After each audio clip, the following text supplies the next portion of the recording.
बिस्मिल्लाहिर्रहमानिर्रहीम।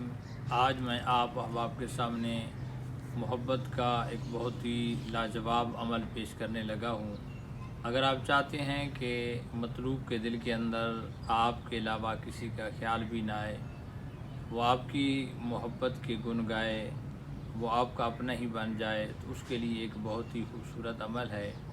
ये सिर्फ़ जायज़ काम के लिए किया जा सकता है, नाजायज़ के लिए हरगिज़ ना करें, वरना ख़ुद इसके ज़िम्मेदार होंगे। इसी तरह अगर मियाँ बीवी के दरमियान नाचाकी बन गई है, ज़ौजा रूठ गई है, तो खामद ही अमल कर सकता है। अगर खामद रूठ गया है तो ज़ौजा ही अमल कर सकती हैं। इसी तरह अगर बाप और बेटे में इख्तिलाफ़ है तो भी किया जा सकता है। किसी का भाई रूठ गया है तो उसके लिए भी ये अमल किया जा सकता है। हर जायज़ काम के लिए ये अमल तीर बहदफ़ है। अमल क्या है कि आप सबसे पहले एक कागज़ का टुकड़ा लेंगे, उसके ऊपर अल्लाह रब्बुल इज़्ज़त की कुरान मजीद सूरत ताहा पारा नंबर 16 की आयत नंबर 39, बिस्मिल्लाहिर्रहमानिर्रहीम व अलक़ैतु अलैका महब्बतम मिन्नी वलितुस्ना अला ऐनी। ये पारा नंबर 16 सूरत ताहा की आयत नंबर 39 है। आपने उस कागज़ के टुकड़े के ऊपर लिख लेना है, उसके नीचे तालिब और मतलूब का नाम माँ वालदा यानी वालदा के नाम के साथ तालिब और मतलूब का नाम लिखना है उस आयत के नीचे, और उस कागज़ के टुकड़े को अपने सामने रख लेना है। एक ऐसी जगह पे बैठना है जो पाक और साफ़ हो, मुसल्ला बिछा कर। लिबास का पाक होना अशद ज़रूरी है, और ख़ूबसूरत इतर लगाएं और जगह को मुअत्तर करें। बावुज़ू होकर इशा की नमाज के बाद ये अमल शुरू करना है, और बामुअत्तर होकर क़िबला रुख मुँह करके अव्वल आखिर 3 बार दुरूद शरीफ पढ़ना है।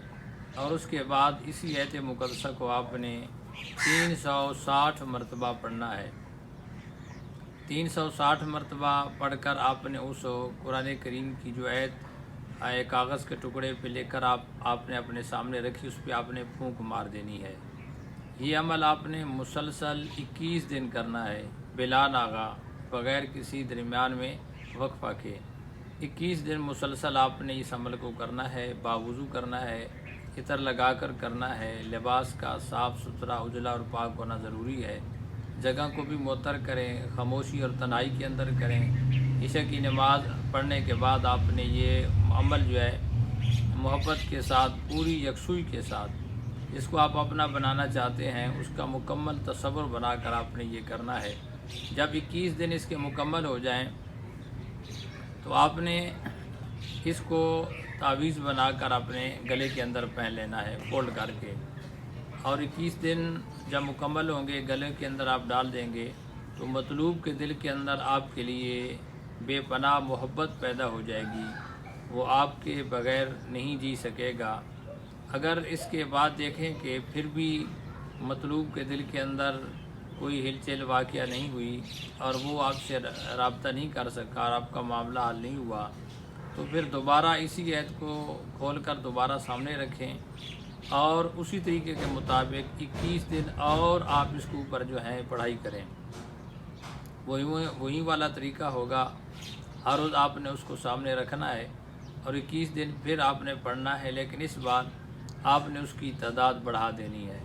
अब आपने सूरत ताहा पारा नंबर जो मैंने बताया है उसकी सूरत ताहा की आयत नंबर जो है वो 39 है, उसको आपने आप 700 मरतबा पढ़ना है पूरे तसव्वुर के साथ। मतलूब का तसव्वुर करके आप पढ़ेंगे, फिर उस पर आपने उस कागज़ के टुकड़े पे फूंक मार देनी है। इसी तरीके के साथ 21 दिन आपने पढ़ना है, और 21 दिन पढ़ने के बाद आपने अपने गले के अंदर डाल देना है। अब मतलूब जो है आपकी मोहब्बत के अंदर बेकरार हो जाएगा। अगर फिर भी आपका वो मतलूब हासिल ना हो सके और आप मकसद में कामयाब ना हो सके, मतलूब बहुत ही संग दिल है और सख्त मिजाज का मालिक है, तो फिर आप तीसरी बार ये अमल करें। फिर उसको खोलकर सामने रखें और फिर 21 दिन यहीं इसी तरतीब के साथ आप अमल करें, और अब आपने इसकी तादाद बढ़ा देनी है। अब आपने इसको 1100 मरतबा पढ़ना है, اور عرض پڑھنے کے بعد آپ نے اسی ورق کے اوپر پھونک مار دینی ہے، اور جب 21 دن آپ کے مکمل ہو جائیں تو آپ نے اس کو جو ہے فولڈ کر کے اپنے گلے کے اندر پہن لینا ہے۔ اب اللہ تعالیٰ کے حکم سے بے پناہ اور شدید محبت آپ کے مطلوب کے دل کے اندر پیدا ہو جائے گی، وہ آپ کے لیے بے قرار ہو جائے گا۔ وہ 7 سمندر پار بھی کیوں نہ ہو، 7 کال کوٹڑیوں کے اندر باندھی کیوں نہ ہو، وہ آپ کے پاس ضرور حاضر ہوگا، آپ کے قدموں کے اندر آئے گا۔ اس کے اوپر کھانا پینا بھی حرام ہو جائے گا جب تک وہ آپ سے بات نہیں کرے گا۔ یہ جائز کے لیے آپ کر سکتے ہیں اور ناجائز کے لیے ہرگز نہیں کر سکتے۔ میری طرف سے ان تمام احباب کو اجازت ہے کہ جو جائز کام کے لیے کریں گے، مثلاً زوجین کر سکتے ہیں، میاں بیوی کی آپس کے اندر ناراضگی ہے، کسی کا خدا نہ خواستہ والدین ناراض ہو گئے ہیں، بھائی بہن ناراض ہو گئے ہیں، یا ہر جائز محبت کے لیے کسی کا کوئی دوست وغیرہ ناراض ہو گیا ہے، تو ہر جائز کام کے لیے میری طرف سے اجازت ہے۔ بہتر ہے کہ ایک بار کال کر کے اجازت لے لیں، نہ بھی لیں تو پھر بھی میری طرف سے اجازت ہے، یہ آپ عمل کریں تو انشاءاللہ تعالی آپ کا مطلوب آپ کے قدموں کے اندر ہوگا۔ یہ نہایت ہی مجرب عمل ہے اور نہایت ہی خوبصورت عمل ہے، محبت کے لیے لاجواب عمل ہے۔ ناجائز کے لیے ایک بار میں پھر کہہ رہا ہوں کہ ہرگز نہ کریں۔ اگر کسی نے ناجائز کام کے لیے کیا تو اس کے نقصان کا وہ خود ذمہ دار ہوگا۔